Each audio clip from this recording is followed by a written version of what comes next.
আসসালামু আলাইকুম। ওয়ালাইকুম আসসালাম। আপনি তো জুবাইরের মা? হ্যাঁ, আমি জুবাইরের মা। জুবাইর কোথায়? জুবাইর হাসপাতালে, ঢাকা। কার সাথে? ওর বাবার সাথে। ওর চিকিৎসা কি চলছে? হ্যাঁ, চিকিৎসা চলতে আছে। এখন আরো কি টাকা পয়সা লাগবে? টাকা তো লাগবে।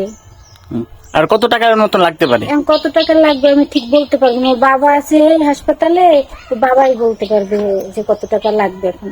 ওর জিবলাটা কি ভিতরে ঢুকে না, না বেরিয়েই থাকে?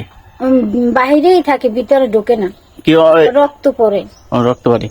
আর কেউ যদি সাহায্য পাঠাতে চায় তাহলে কি আপনাদের নাম্বারটা একটু দিবেন?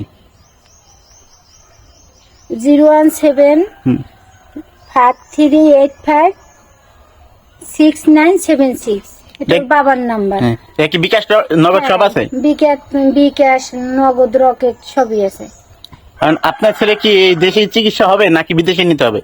দেশে, হ্যাঁ, ডাক্তাররা তো এখন দেখতেছে দরকার বোধে বাহিরে নেবে, মানে এখন পর্যন্ত ওইরকম সিদ্ধান্ত হয়নি।